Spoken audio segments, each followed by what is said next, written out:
Titus had a pretty prestigious college career and I think some NFL experience, but sometimes it doesn't translate because there have been times big giant people they brought in to train to become wrestlers just couldn't figure it out and had no like world class athletes in one retrospect couldn't fall down.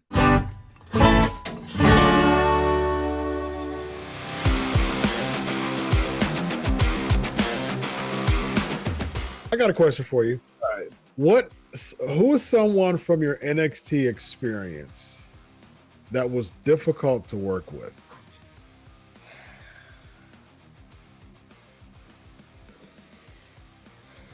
I mean, I've been concussed by Titus O'Neil more times than anybody in my life. Really?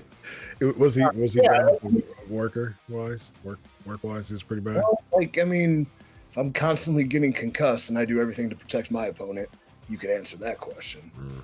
Yeah. But hey, he's good at charity, so there you go. He's a philanthropist. He's an Bro, ambassador. is it harder, EC3, in wrestling? You know, the bigger you are, and I'm talking height, and I'm talking width, the bigger you are, is it more difficult for you? Like Titus O'Neil is a big yeah. Is it more difficult, bro, just the bigger you are? I don't know. I think it's just dependent on the person and their, what they excel at. Like, because Brock Lesnar, nobody's bigger, and that guy moves like a gazelle. Mm-hmm. Even Braun, to some extent, like he's very fluid and athletic moving. Titus had a pretty prestigious college career and I think some NFL experience, but sometimes it doesn't translate because there have been times big giant people they brought in to train to become wrestlers just couldn't figure it out and had no like world class athletes in one retrospect couldn't fall down. Is it a coordination thing, bro? I think it's such an interesting dynamic that if you're conditioned so much into one aspect of an athleticism, like I'm a defensive end and I know this is what I know, and as you progress in that athletic career, you're only working on the things that apply there, that when you try something so unique and new, it's a coordination. Yeah. It's a whole lot of things. And that's why there's some, mediocre par athletes that are great wrestlers though, because they think right and they can move and they were trained to do it dynamically, body mechanics, things like that. Yeah. Psychologically, it's hard to rewire just that constant movement. So like I played football and I played on the O-line as guard and tackle.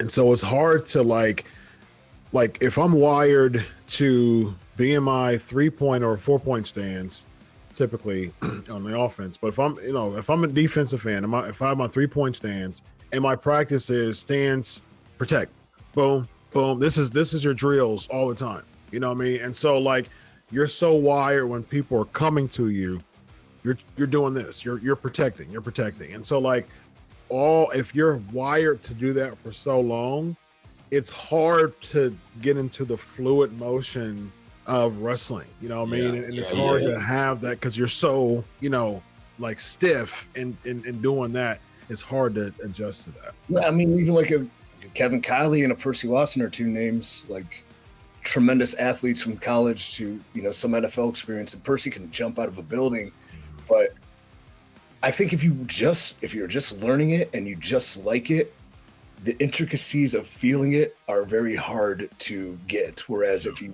understand it and you know it and you grow up with it, you understand feeling it more so, where like this is real, but it's not, but it's real. And it's weird. Well, think about it too, like Chris, what you just said, bro, think about it. If you're a professional athlete, bro, I don't care, any of the big four sports, bro, if you're a professional athlete, you're starting at 4 or 5 years old. Oh yeah. You're not starting later than that.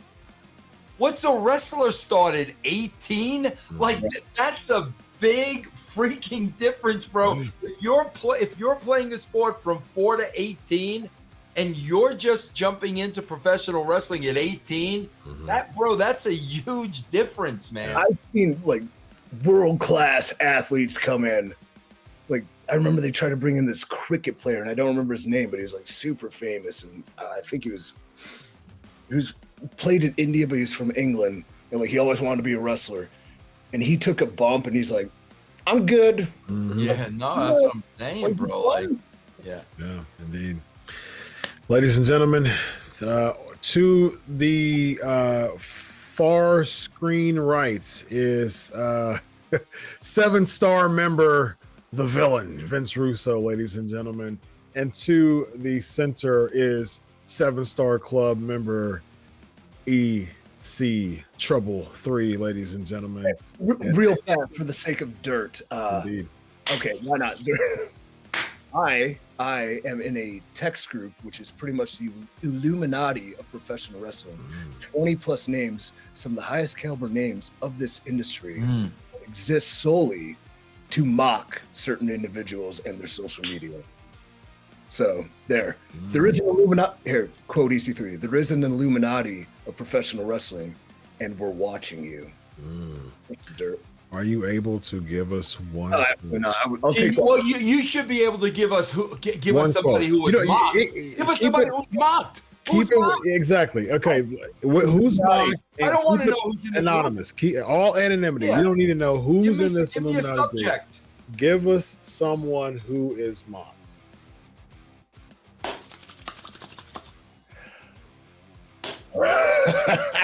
God, who? Okay, I don't know. You brought up dirt twice. Yeah, you brought up. You kept us here late, bro. That's right. Come on. You better deliver, ladies and gentlemen. You better deliver. You better deliver. Fine. The Singh brothers' social media. Okay. Very brothers.